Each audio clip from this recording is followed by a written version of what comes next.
Welcome back everybody, my name is Nick930 and today we're going to be taking a look at the third downloadable expansion for Star Wars Battlefront, the Death Star. This expansion focuses entirely on the battle station from Star Wars A New Hope. It does not feature the Death Star from Return of the Jedi, so don't expect anything from that. And it features both the interior and exterior gameplay. So there is finally space combat in DICE's Battlefront game. After all this time, a lot of people have been requesting this and it's finally been added and it feels great. It feels like a more challenging version of the aerial combat we've already seen in the base game, so picture Fighter Squadron if you've played this game before. It's very similar to that, but there's a lot more objectives going on in the Battle Station game mode, and I will get to that in a little bit. Some tweaks have been made to the fighter balance, finally, as the A-Wing no longer has the shield function and instead has been given a speed boost similar to the TIE fighters. This has been a must since day one. I don't know why it took him so long to do this. The A-Wing had been significantly overpowered. He could just turn on the shield, he was much faster and more nimble than the TIE fighters. Honestly, the Empire still has pretty weak aircraft compared to the Rebels, but this change seems to have fixed quite a bit of the balancing. It feels a lot more fun and a lot more fair.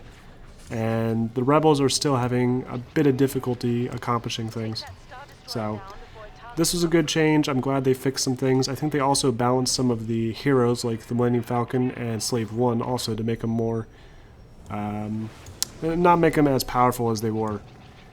Two new hero vehicles have actually been added. Aside from Millennium Falcon and Slave 1, you can now be Red 5, aka Luke Skywalker and his X-Wing, or Darth Vader in his custom TIE Interceptor.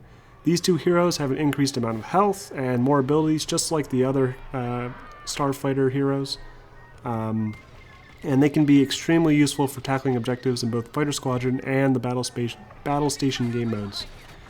There's also two new characters that have been added to the very large roster of hero characters, and they include Bossk and Chewbacca.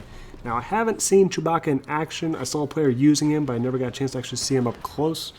But I did run into Bossk quite a bit. He was on the enemy team, and he completely wiped the floor with all of us. He went like 70 and 10. It was pretty crazy. He's got this move where he can evade enemies and drop a Deoxys grenade, like the gas grenade. And it was just devastating. It was destroying everyone on our team. And he also had some kind of weapon similar to the barrage with all the grenades, and he's just blowing up the entire Death Star. It was crazy. So he might be overpowered. It might just be a player who's very good with him. I'm not sure yet. I'll have to play more and see. But so far, this is something to keep an eye out for. There's also a few new star cards and weapons added into the game. But again, I didn't have a chance to unlock all of this stuff yet. I will eventually, but so far it looks like there's just a new blaster rifle with very low damage but high rate of fire. And another small blaster like a pistol. It seems to have a slow rate of fire but high damage output. Again, not sure, haven't unlocked it yet, so we'll have to wait and see. This expansion has a limited amount of game modes, obviously, because now you're stuck on the inside of a battle station. You can't really do Walker Assault inside the Death Star. But there is a new game mode called Battle Station that feels like one of the biggest game modes to be added to this game yet. Battle Station has three phases. The fighter phase, the first phase, where you fly starfighters around a large destroyer and try to disable it while fighting off enemy TIE fighters. The Star Destroyer becomes vulnerable after the Rebel team destroys enough TIE fighter players. Once enough TIE fighters have been destroyed, a Y-Wing bombing run will commence, similar to how they work in the Walker Assault. During this bombing run, Rebels are capable of dealing damage to the weak antennas on top of the destroyer's bridge and the life support system underneath the ship. So if you've played the old Star Wars Battlefront 2, you'll remember there was a life support system underneath the ships, and you would have to blow those up. You cannot do this right off the bat. You actually had to destroy enough TIE fighters first, and then you were capable of doing damage, just like the Walker and Walker Assault. Once all three systems have been destroyed, the Rebels are then tasked with destroying the ship's bridge, that big long bar on the top of the ship. And once you destroy that, the Rebel team instantly wins, and they move on to Phase 2. So in Phase 2, you are actually on foot inside the Death Star. And this is the one that I found to be very, very difficult as the Rebel team. You have to move in from the hangar deep into the Death Star's interior and save R2-D2, who's in this room filled with stormtroopers. And they seem to spawn close by, so it's very difficult to get to them. If you do activate them, it seems to flip the spawns for some reason, and then the Empire starts spawning towards the hangar. And then they're tasked with just stopping R2-D2 at any cost. So this seems like a twist of the Extraction game mode from the Outer Rim DLC.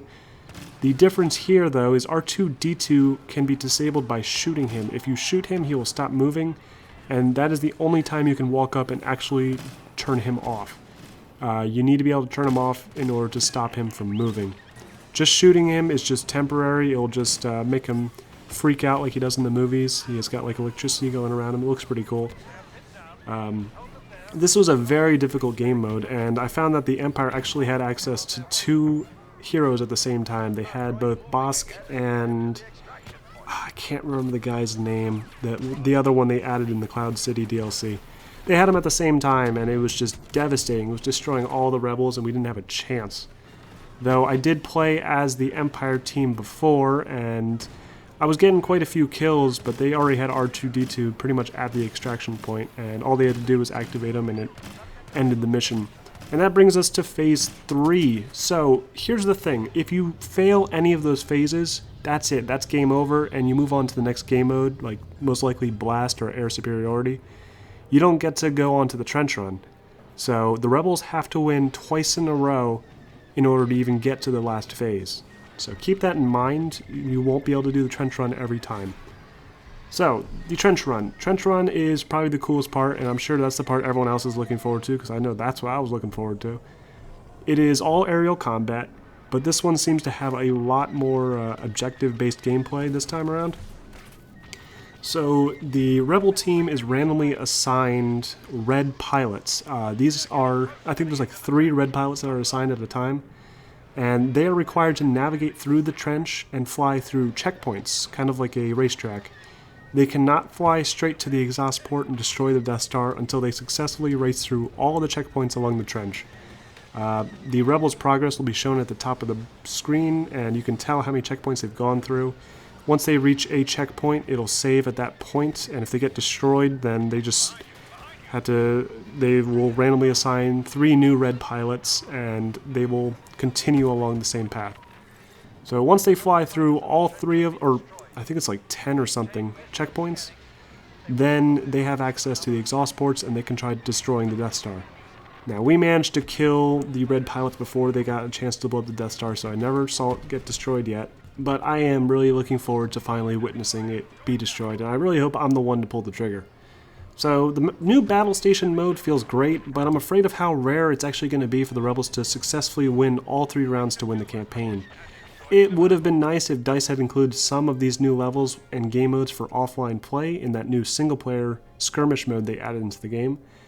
But it appears they still haven't added pretty much any of the DLC content to that game mode. It's really disappointing. I was looking forward to being able to play all the content and not have to worry about the player count dying off, which it is. We really, really need all this stuff offline, or at least let us play private matches with bots and friends.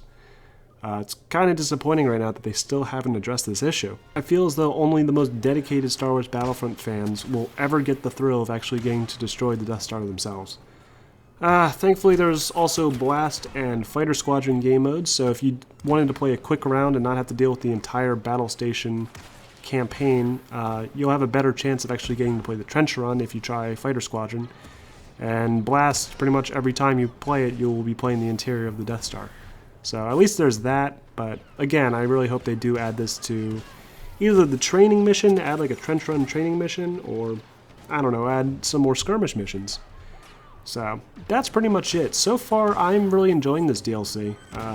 The DLC is just $15. I would say it's one of the only Battlefront DLCs that actually feels like it's worth $15. I mean, just for the chance alone to fly through the trenches in one of the most iconic Star Wars battles.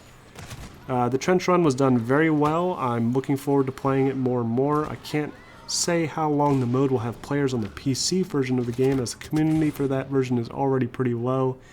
But thankfully, the PS4 and Xbox One versions of the game have pretty large communities that will likely be destroying the Death Star over and over again. So thank you all for watching. I hope you enjoyed this review. Please be sure to like and subscribe if you want to see more content like this. If you have any questions, please feel free to ask in the comments, and I will see you all next time.